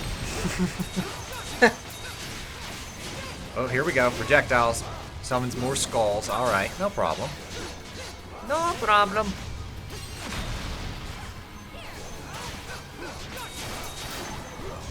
Damn it. Not getting any flash guards or flash moves in here. Tommy's just a little off with those big swings. Nope. Nope, that didn't work either. Ouch. Okay, yeah, this is getting a little overwhelming. I gotta chop down these numbers. Oh no. Now it's raining fireballs. Fireball. Goodness gracious, great balls of fire. Great balls of fire. No. Oh, one of those attacks inflicted poison. Okay. Good to know. We got status ailments in this boss fight. Yay, flash move. They're easier to pull off with Donna. I don't know why. Because she's faster. And yet, I have streaks of Sahad. Of Sahad just... Like, Sahad moves like Arthur in the Ghost and Goblin games. He just kind of like commits, and it's just one stiff motion. He's like, listen, I'm a big dude, and I'm using an anchor, okay? I'm a big boy. Oh, this doesn't look good. He's charging up something. He's charging up something nasty. Well, I don't know if it's like one of those you're supposed to get ready and dodge, or if you're supposed to attack him until he can't. In VIII, there was a danger mode to where like the enemy's charging up a really devastating attack that could one-shot your entire party. But if you do enough damage, you can stun him, canceling out the dangerous attack. That's not in this game, and I don't think it's in IX either. Okay. It was specifically in VII, to where it would say danger, danger, and the boss is charging up something that, when it hits, it's gonna hurt. Okay. But you have the power to stop it by taking the initiative. Whereas this is more like, oh god, it's charging something up. Get ready, everybody, hold on to your butts. But in VII, what you don't want to do is be like, run away, stand and fight, disable that danger mode, stun the enemy. See, flash move with Sahad. I don't know why it happens, but I love it. Maybe it just needs blue hair. The Flash sees like a warm colored hair and it's like no. It's like nah. But it sees like blue and green and it's like yes. See, because I just tried to attack him. Okay. Nothing happened. Oh god. It hurts. We're almost there. Almost got him. Nice. Okay. Good. Gave me one for Adol. Thank you. There it is. Adios, you prehistoric necromancer. Ooh, I like how it has like a triceratops skull as like shoulder blades. Yeah. That's cool.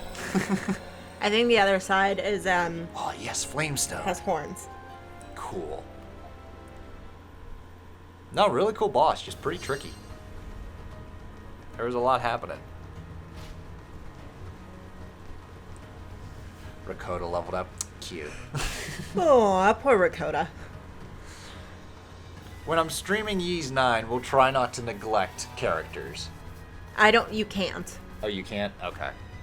That's right, because they have skills that you can actually use in the overworld. I'll bet that's why they added that, because it's too easy to neglect characters in Ys 8. Because they don't have overworld skills.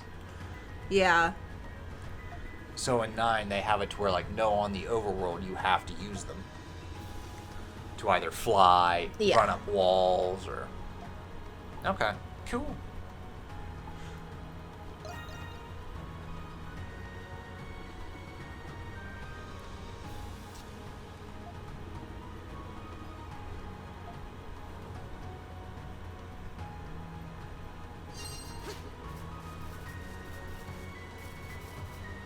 Anything hiding here?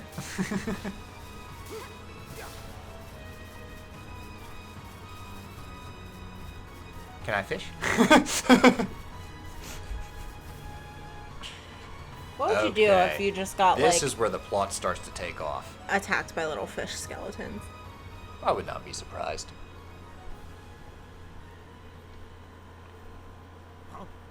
This is when the truth starts to be unveiled. I wonder if that's supposed to be the Great Tree of Origins. But this depiction... I could interpret it as the Great Tree destroying the world.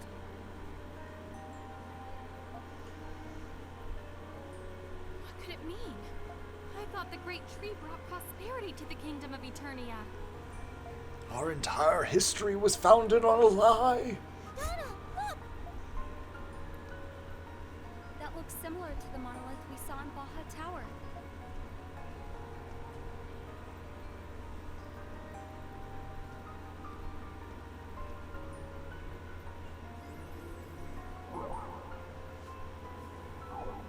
Uh-oh. Access denied. I'm not authorized to access it.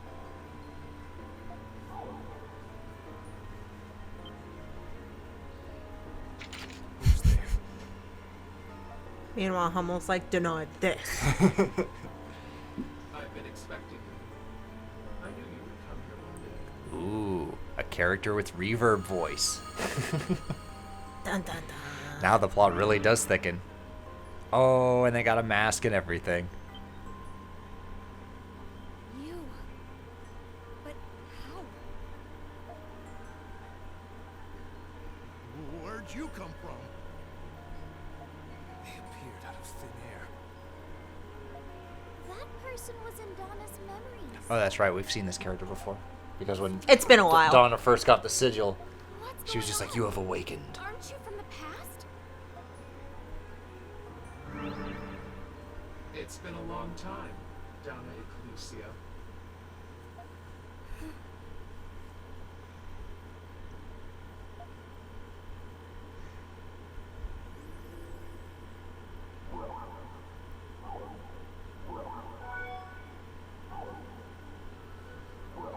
Monolith.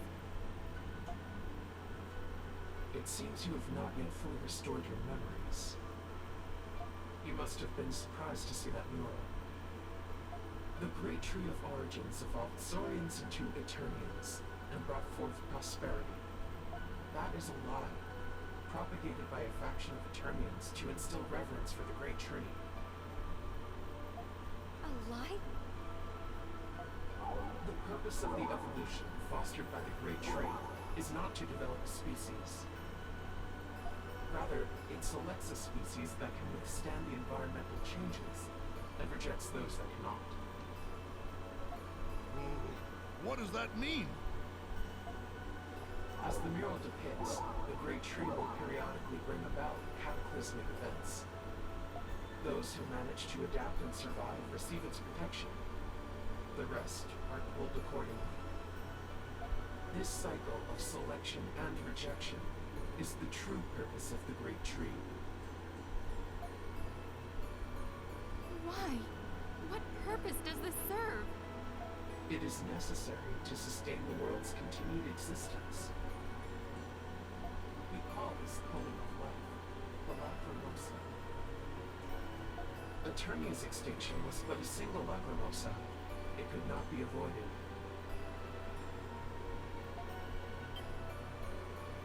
That's crazy. Assuming you're telling the truth, then who are you and why are you here? To observe your current actions in light of your refusal. Refusal? Today, I have only come to greet you. I look forward to witnessing the full extent of your obstinacy.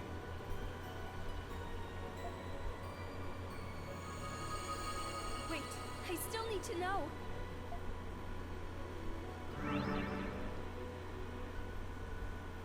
They vanished. The great tree destroyed Eternia? That's gotta be a lie. We're not in a position to reliably assert that, though. There is so much we still don't know. You're right. Perhaps the best thing to do right now is re-examine the situation. Donna. It's okay. I'm fine.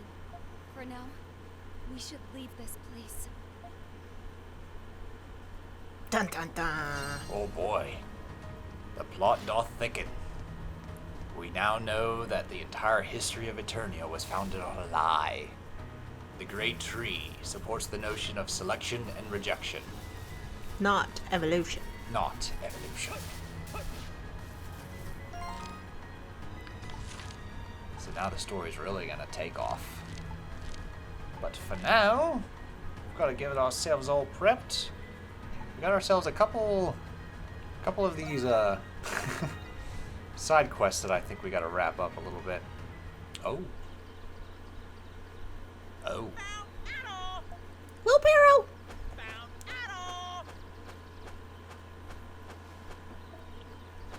Was not expecting another cutscene. What's going on, Peril? Many primordials. Oh, this part. Castaway Village. Emergency. This is like the big raid. Oh boy. Emergency! Primordials? That's hardly newsworthy.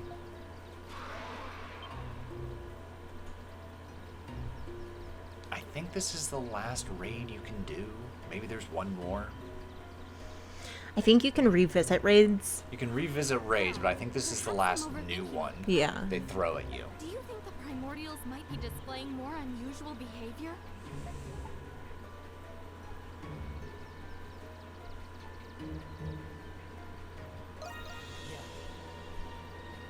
Got a bad feeling about this.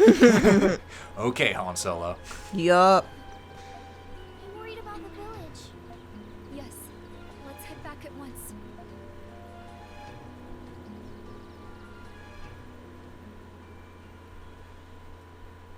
Oh, that's the end of chapter 5. And Finn.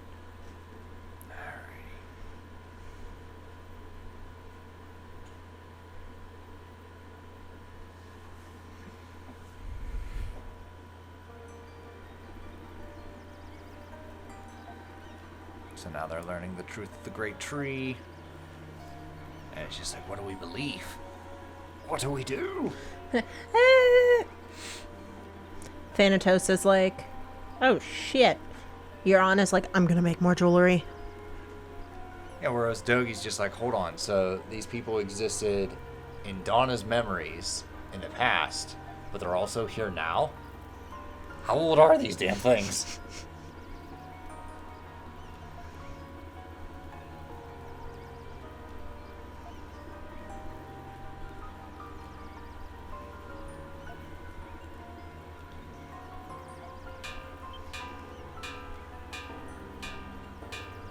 Well, showtime. Dogi's usually like, all right, are we ready? Do you have everything you need? He's like, nope, no time. Chapter 6, Lacrimosa of the Distant Sea.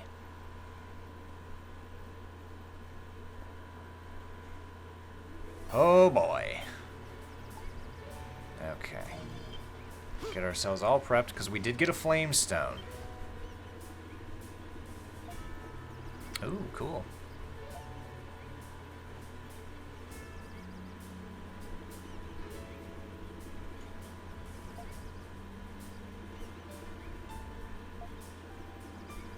Yeah, we got a flame stone from Basilius. We're gonna enhance our weapons, make them hit harder during this raid. How can I help you today? Ooh, look at this dragon breastplate. I don't have enough for that. I can get gladiator armor. I can get dragon armor. Leave it to me. Gladiator armor. Why not? Leave it to me. It's complete. Throw some gladiator armor on you, my lady. Leave it to me. She's like, thank you, I'm wearing very small clothes. Sahad gets the dragon armor. Yeah. How can I help you today? Leave it to Reforge. me. Dainsleaf. It's complete. Dainsleaf. I don't know. I'll get started. Upgrade Dainsleaf. I was gonna Sword say, you can should be slice able to through max sword out and his sword scales. pretty soon. I'll get started. It's complete. Well, there's this sword, and there might be one more that you upgrade, but there's also like a story sword you get. That's like, Yeah. oh, you do all 'Cause I this got stuff, the this is story sword. the legendary sword. Yeah. Well, I think you have to get the story Yeah, sword. you can't win if you don't, because Like, you yeah. It's one of those. This blade can destroy the final boss. Well, it's not even Very like common. it's not even this blade can destroy the final boss. It's like this blade will get you into the area where you will face the final boss. Ah, okay. It's complete. Like, do you remember stabbing the bubble? Yes. Okay. All right, Stabbing the finished. bubble. The dirty bubble. Leave it to me.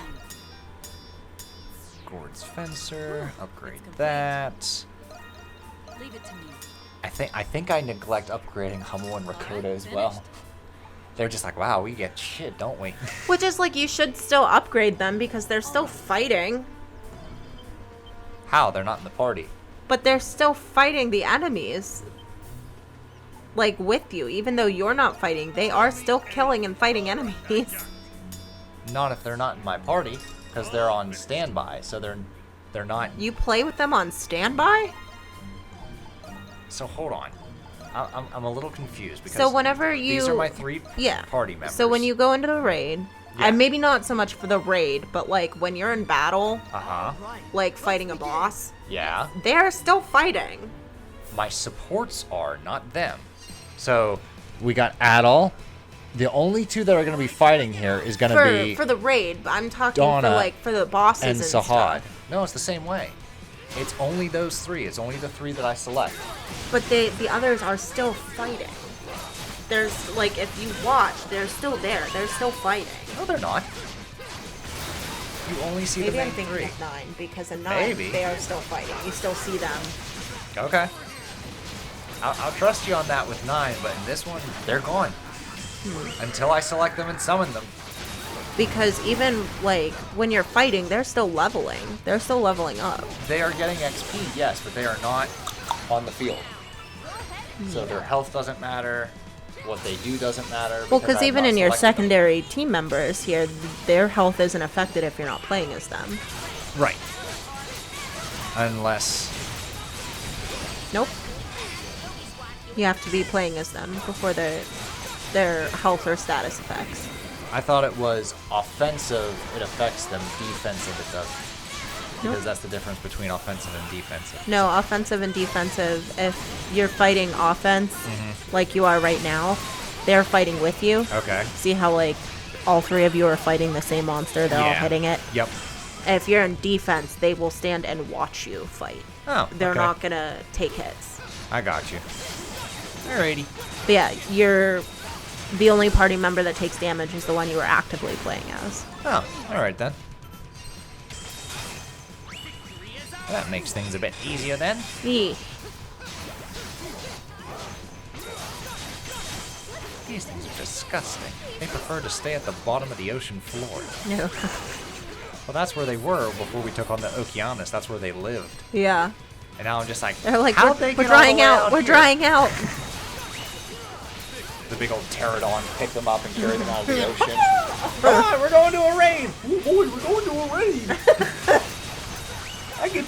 I was invited to a raid. I feel so special. I'm a special monster.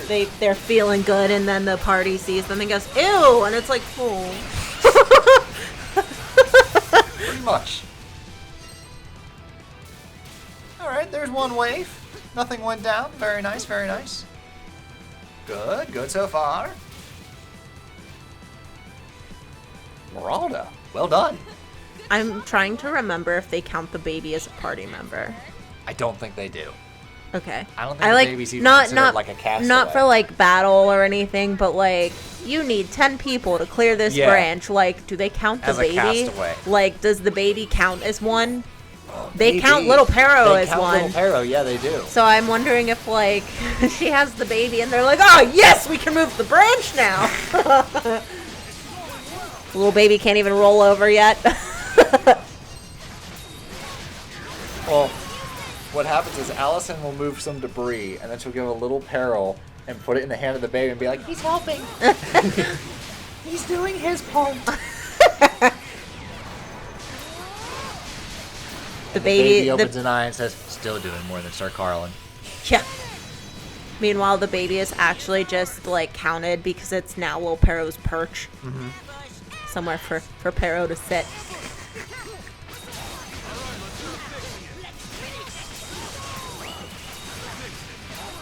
Oh my gosh. Why these guys?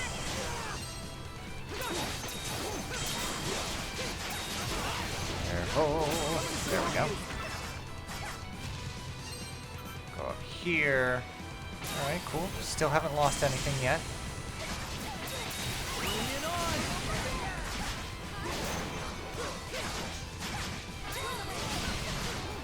That one's down. Good. Flash guard. Go, Donna, go. Oh god, here they come. No. I don't think the gong works on these guys. Like, some enemies fall down and others are just like, what was that?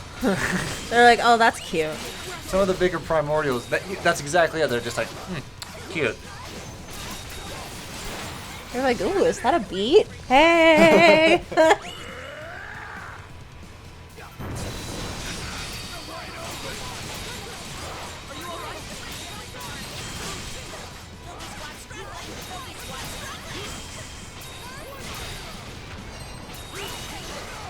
Yeah, see, whereas in Ys 9, when the timer's going down, I'd be panicking. I'd be panic playing.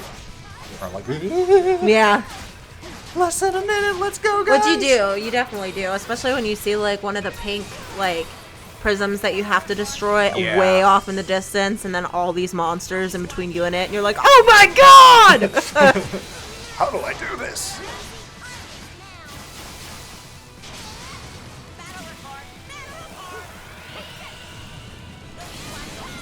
What killed the dinosaurs? The Ice Age! Donna killed the dinosaurs. Donna killed the dinosaurs. There we go.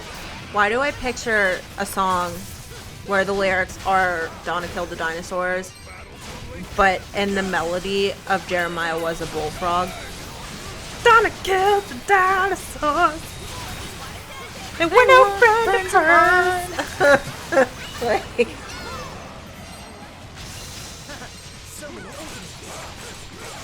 froze them solid with your magic spell, and we all had a hell of a time.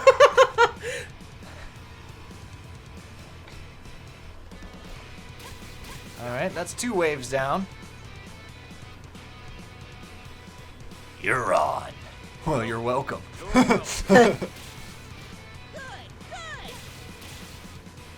Oh, that's it? Shit. That wasn't that bad. usually there's like one big one. Oh, God. They're doing a cutscene to prep us for the final wave. Yup. This ain't good. Oh no. Oh no, not you. Big old Archaeopteryx.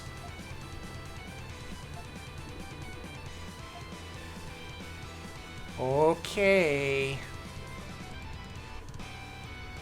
So are you the leader? If I take you down, is that the end of this wave? Yeah, defeat the beast leader. Alright. Bring it on. Primarivar. Primarivar. Primarivar. I have to see an eye doctor. I can't see it. Aw, okay. Oh, God. What the hell are these? We're friends. We got super raptors here. Girl. Grrr. That wasn't that bad. Go, Donna, go, Donna, go. Cool. I didn't lose anything. I almost lost a bait, but I didn't.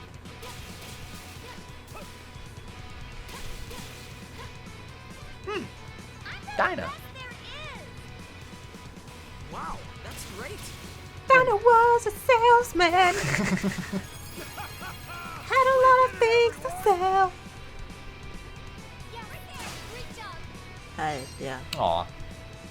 It's alright. I honestly don't remember the words to Jeremiah was a bullfrog beyond that. Jeremiah was a bullfrog. Was a good friend of mine. Never something where I say. Yeah, good point. Yeah, so I don't remember what I just remember Jeremiah was a bullfrog. There we go. Streeties all around. We did it. We're tired.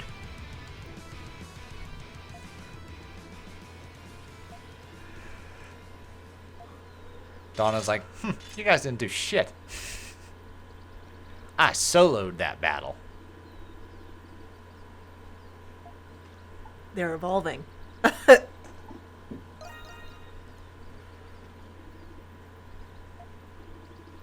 Excuse me, Alexia. No one was talking to you. That was She's like, between I me and have Donna." a book. Okay. See? It's a very important book. I have a regular customer who wears a leg pouch like that, and every time I'm like, it's really cool.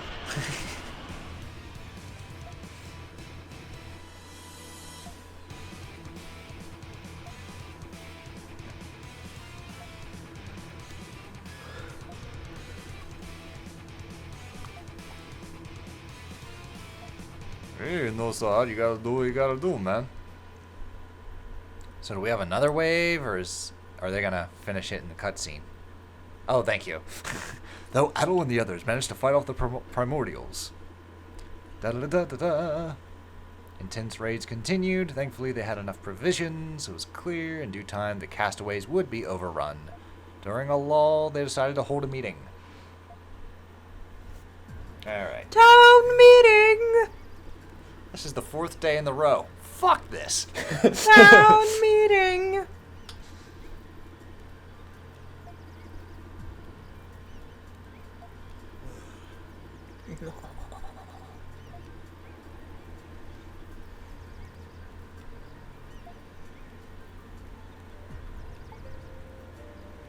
Let's wait and see what happens.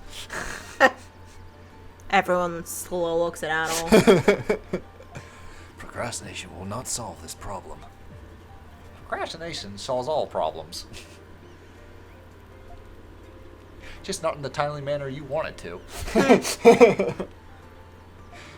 When you procrastinate, you still solve the problem. Just not in a timely manner. Yeah. But it still gets done. Eventually. Eventually, yeah.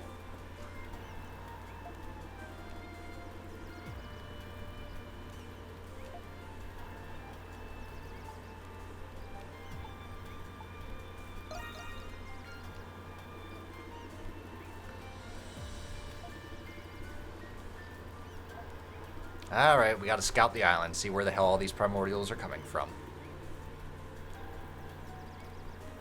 I know where they're coming from because I am not a great fool, but we're gonna let the game tell us.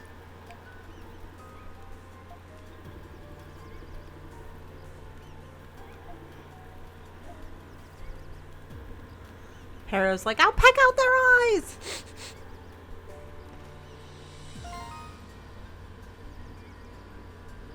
Alright, we're gonna do that in the next episode. Toodles!